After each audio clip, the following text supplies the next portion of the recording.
If you're a fan of Wuxia dramas, then you're likely familiar with the name Jin Yong, also known as Louis Cha. Jin Yong is a master of modern Chinese literature, the creator of 15 legendary novels written between 1955 and 1972. His works have inspired millions of readers, films, TV series, and even games for decades. But did you know? Although written in a specific order, Jin Yong's stories actually span over 1,000 years of Chinese history. In this video, we'll explore the Jin Yong universe timeline, a chronological order based on the time the stories are set, not the order in which the novels were written. Ready? Let's begin our journey through time. 1. Sword of the Yue Maiden. Era: circa 5th century BC. Long before the term martial arts or jianghu was known, long before the great sects were founded, even before Taoist and Confucian philosophy became mainstream, there was a simple village girl named Qing who was skilled in martial arts. She lived in the Yue region, one of the small states engaged in fierce competition with its neighbor Wu.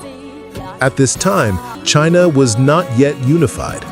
Hundreds of small states fought each other for power, and ordinary people like Qing lived in uncertainty. But Qing was no ordinary girl. She learned swordsmanship not from a human master, but from a white monkey that lived in the forest.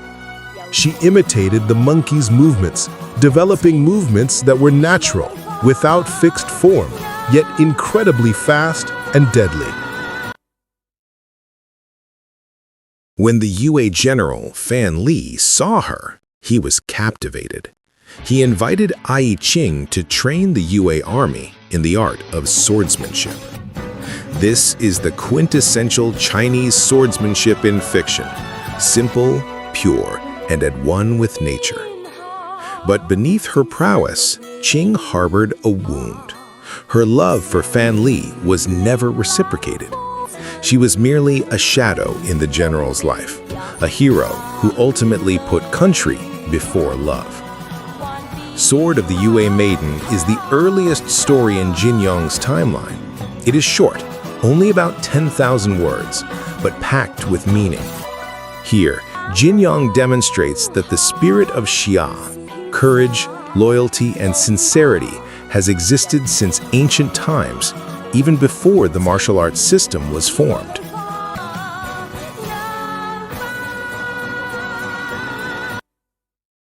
2. Demi-Gods and Semi-Devils.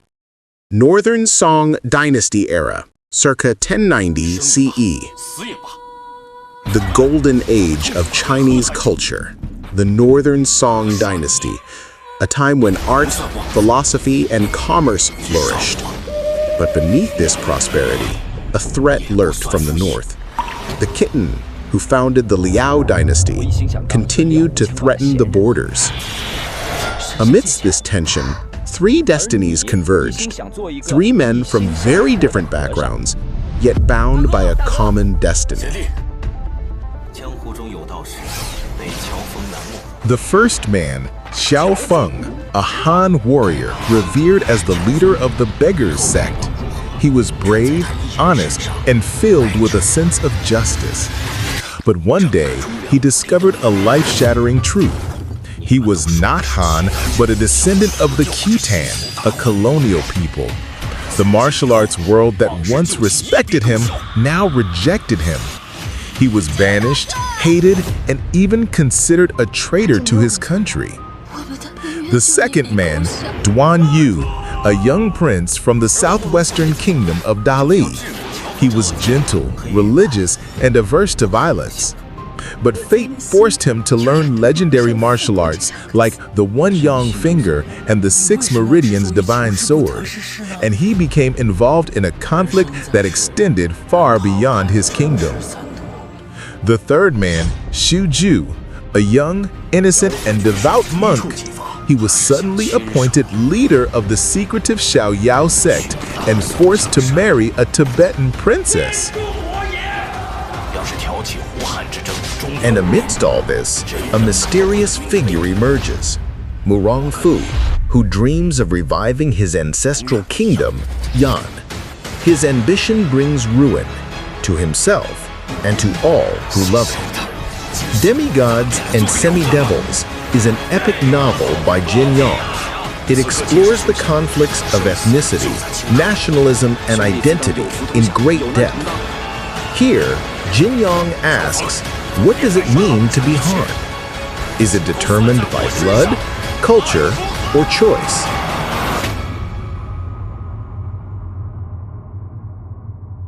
Three, The Legend of the Condor Heroes. Late Southern Song Dynasty, the time of the Mongol invasion, 1199–1227 CE. We move into a time when southern China is on the brink of collapse. The Southern Song Dynasty is constantly haunted by threats from the north. First from the Jin Dynasty, founded by the Jurchens, then the Mongol Empire or Yuan Dynasty, led by Genghis Khan. On the Mongolian border, a Han woman named Li Ping gives birth to a baby boy, Guo Jing. His father, Guo Xiaotian, is killed for refusing to cooperate with the Jin kingdom. To escape persecution, Guo Jing's mother flees to Mongolia. In the Mongolian steppe, Guo Jing grew up with Genghis Khan's son, To Lui, and was loved by the Khan's favorite daughter, Princess Hua Jung. But despite living comfortably in Mongolia, Guo Jing never forgot his ancestral homeland. As an adult, he returned to southern China, and there his destiny truly began. There he met Huang Rong, the genius daughter of Huang Yoshi, one of the Great Five. Huang Rong was intelligent, agile, and resourceful. Together, they embarked on a life-changing adventure. From searching for the legacy of the 9-Yen Manual to fighting traitors like Yang Kang, Guo Jing's foster brother who chose power over righteousness. The Legend of the Condor Heroes is a story of patriotism, loyalty, and growth. Guo Jing was no genius. He was slow, naive, and even considered stupid. But it was precisely because of his steadfastness in righteous values that he became a true hero. And behind it all, the shadow of Genghis Khan lurked, a conqueror who admired Guo Jing, but also wanted to destroy his homeland.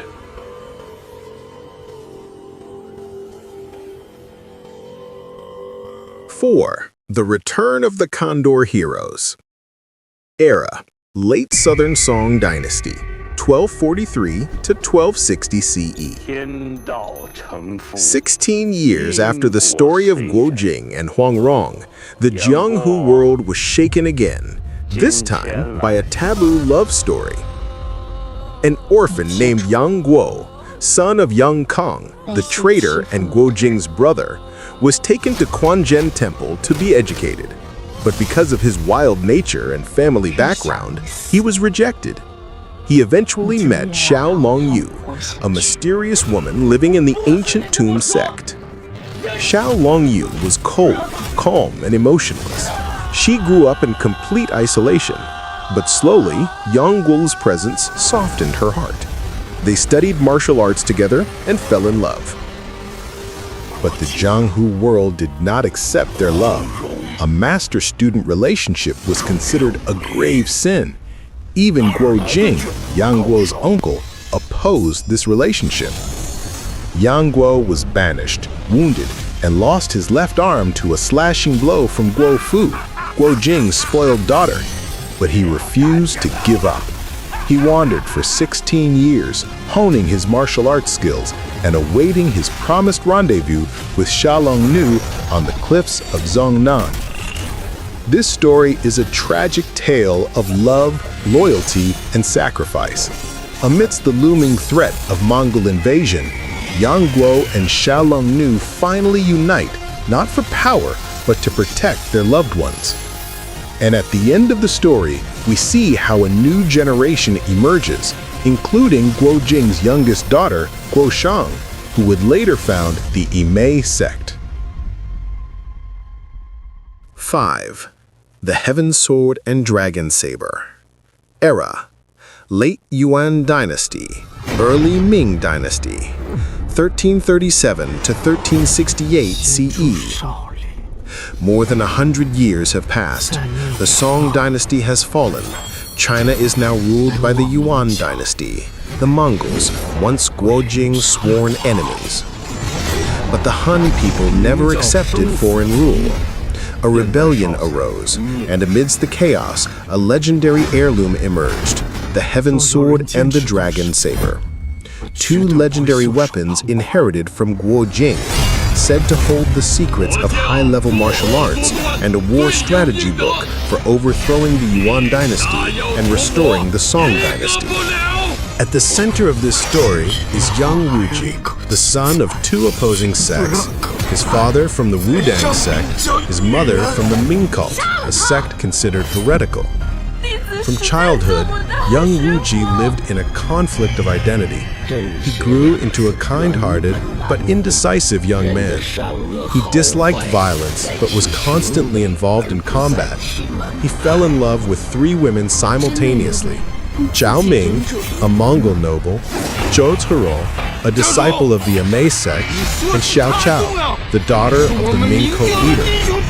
But most intriguing was his role in the Ming cult, a sect that was not actually a heretical sect, but an anti-Yuan movement. Under his leadership, the Ming cult became a major force in the rebellion. And behind the scenes emerged the figure of Zhu Wenjiang, a former impoverished monk who slowly rose through the ranks of the rebellion. He was intelligent, ambitious, and cunning. He exploited Zhang Wuji and then replaced him. At the end of the story, Zhang Wuji, who could have become emperor, chose to withdraw from the world. He handed over power to Zhu Wenjiang, who would later establish the Ming dynasty. The Heaven Sword and Dragon Saber is a story of power, betrayal, and the price of innocence. Jin Yong shows that the world of politics is far more cruel than the world of martial arts. 6. The Smiling Proud Wanderer or the Swordsman. Era: Early Ming Dynasty, Emperor Chenghua or Hongzhi, circa 15th century CE. Unlike Jin Yong's other works, The Smiling Proud Wanderer does not mention any real historical figures or events. However, based on cultural clues, weapons, and social structures, scholars place it in the early Ming dynasty, circa 15th century CE. Here, the Jianghu world has become corrupt and full of deceit. Major sects like Huashan, Shaolin, and Mount Hung compete for influence, not for justice, but for power. Amidst this chaos emerges Ling Hucheng, a cheerful senior disciple of the Huashan sect, who loves drinking and despises formality. He has no ambition. He simply wants to live freely with his friends and love. But fate has other plans. He is accused of stealing a forbidden martial art, expelled from the sect, and becomes embroiled in conflict with the Sun Moon Holy Cult, a sect considered heretical by the martial world. But beneath this heretical image, Ling Hucheng discovers an honesty he hasn't found in holy sects. He falls in love with Ren Yingying, the daughter of the leader of the Sun Moon Holy Cult, a woman who is cold on the outside, but compassionate on the inside. This novel is a sharp social critique of hypocrisy. Jin Yong shows that the labels good and evil are often just masks to conceal a lust for power. And true freedom doesn't mean being without rules, but living according to your conscience, even when the world is against you. 7. A Deadly Secret. Era: Ming Dynasty, circa 15th to 16th century CE. This is a tale of greed and betrayal. It all begins with a legendary treasure, the Lianchain Jade, which is said to hold a map to untold riches. But the treasure turns out to be a fake. The real one is a poison magic hidden in the poetry on its surface. The main character, Di-Yun, is an innocent student of a village martial arts master. He is betrayed by his own master, Wan Jin Shan, who wants to seize the magic. Di-Yun is imprisoned, accused of rape, and has almost lost hope. But in prison, he meets Ding Den, a prisoner who knows Lian Cheng's secret. From him, Di-Yun learns the truth. The martial world is full of people who smile at the front, but stab in the back. When Di-Yun finally gets out, he discovers that everyone he trusted, including his lover, has betrayed him. A Deadly Secret is Jin Yong's darkest novel. There are no charismatic heroes, no rosy love. Only the cruel reality of how money and power corrupt people. 8. Sword stained with the royal blood. Era: Fall of the Ming Dynasty, Rise of the Qing Dynasty, 1644 CE. The Ming Dynasty collapses. The capital, Beijing, falls to the rebel Li Zicheng. But before Li can consolidate power, Manchu forces from the north invade and establish the Qing Dynasty. Amid this chaos, a baby is born, Yuan Chengzi, the son of Yuan Chenghuan, a Ming general executed for treason. Yuan Chengji was raised by warriors loyal to the Ming dynasty. He learned martial arts from the Huashan sect and grew up with a single mission: to avenge his father and restore the Ming dynasty. He traveled far and wide, meeting historical figures like Li Zicheng and Wu Sengui, and becoming involved in conflicts between Ming loyalists and Qing forces. But the deeper he delved, the more he realized the world is not so black and white. Li Zicheng was no hero, Wu Sengui was no absolute villain, and even his father, though honest, had flaws. At the end of the story, Yuan Chengji chose to retreat overseas, taking his family to Siam, now Thailand.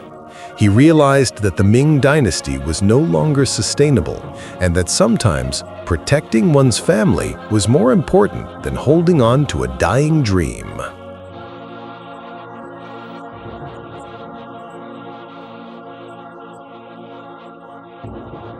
9. Blade Dance of the Two Lovers, or Mandarin Duck Blades. Era: Late Ming Dynasty, Early Qing Dynasty, 17th century CE. In this short story, Jin Yong presents 4 young warriors involved in a battle for a precious sword, a whirlwind of love and revenge.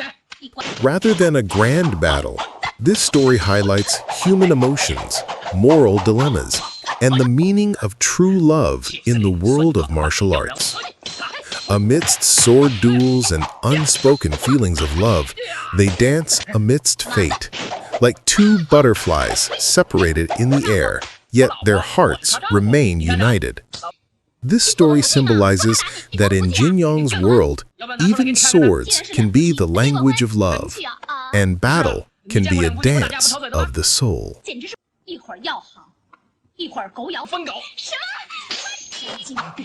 10.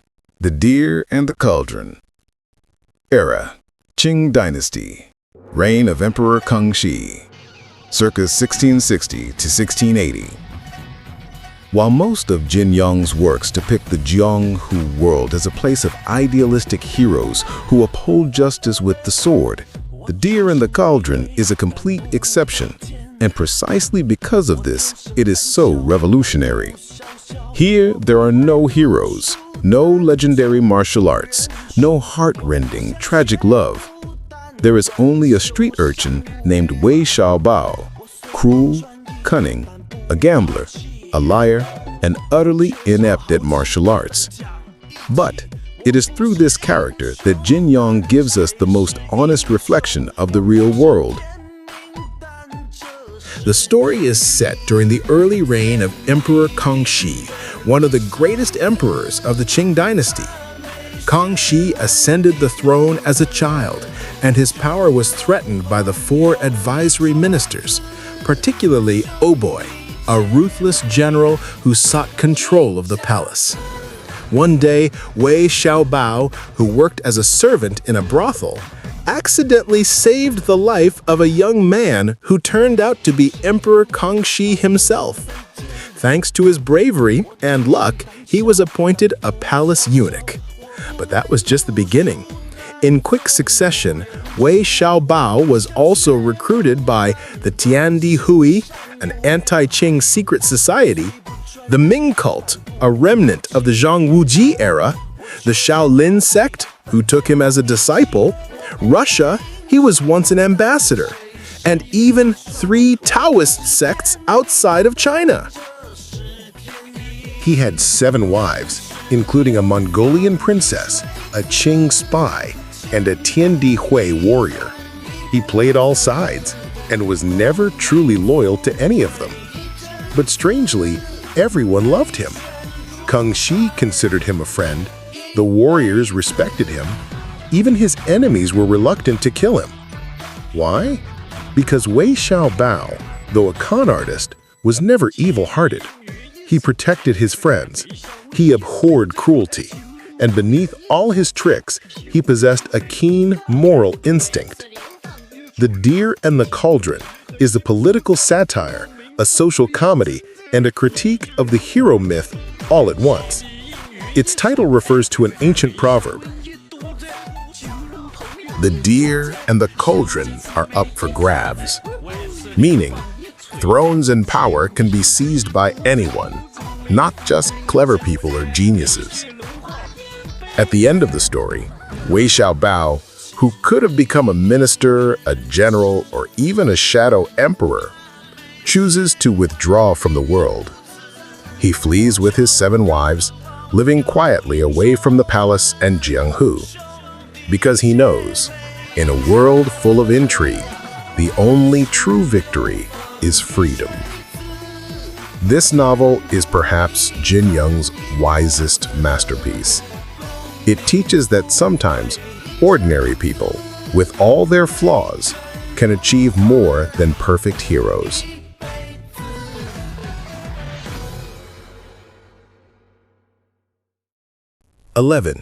The Book and the Sword.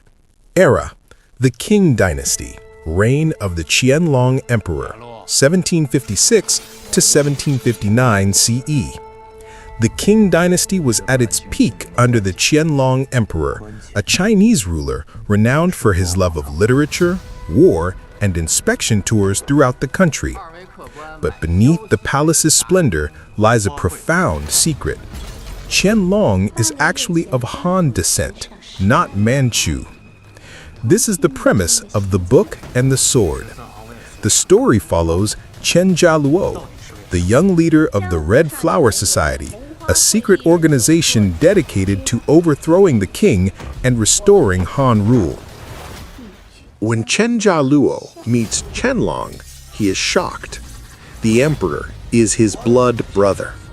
They were born of the same mother, a Han concubine smuggled into the palace. Qianlong offers a compromise. He will help the Red Flower Society as long as they don't interfere with his rule. But Chen Jialuo is skeptical. Can a Manchu emperor truly defend the Han people? The story is filled with political intrigue, cover-ups, and epic palace battles. But at its heart, it's a dilemma between blood and ideology. Are family ties stronger than responsibility to the nation? 12. The Young Flying Fox. Era: Qing Dynasty, Tianlong era, circa 1756 to 1759 CE. The Young Flying Fox is a tragic prologue to the greater story to come. Here we witness the death of Hu Yidao, an honest, brave, and honorable warrior. Hu Yidao and Miao Renfeng were hereditary rivals. Their families had been killing each other for 3 generations. But when they finally met, they came to respect each other, even becoming friends. However, In what should have been a peaceful, friendly duel, Hu Yidao died, not from Miao Renfeng's attack, but because Miao's sword had been poisoned by a third party. The Young Flying Fox is a story about how truth can be buried by lies and how one small crime can give rise to generations of suffering. Who were the perpetrators? Corrupt officials, fearful of Hu Yidao's prowess. They wanted to seize the legendary treasure supposedly hidden by the Hu family. Hu Yidao left behind a baby, Hu Fei, and before he died, he wrote a letter to Miao Renfeng. "Don't let my son take revenge. You are my best friend." But the world is not as rosy as the letter. Baby Hu Fei grows up in the shadow of revenge, and the Jiang Hu world won't let him forget it. 13. The Flying Fox of Snowy Mountain. 14. Ode to Gallantry. Era: Qing Dynasty, 18th century CE. Ode to Gallantry tells the story of Shi Potian, a naive young man often mistaken for Shi Xiaoyu, a legendary figure who never existed. Due to this misunderstanding, Shi Potian is constantly praised as a hero, even though he has done nothing. Meanwhile, the true warriors are busy vying for fame, titles, and fortune. This novel is full of irony and dark comedy. Jin Yong seems to be saying, what is the difference between a hero and a fraud if the world only looks at appearances, not deeds? Amidst this chaos, Shi Potian remains honest, and precisely because of his honesty, he is considered odd.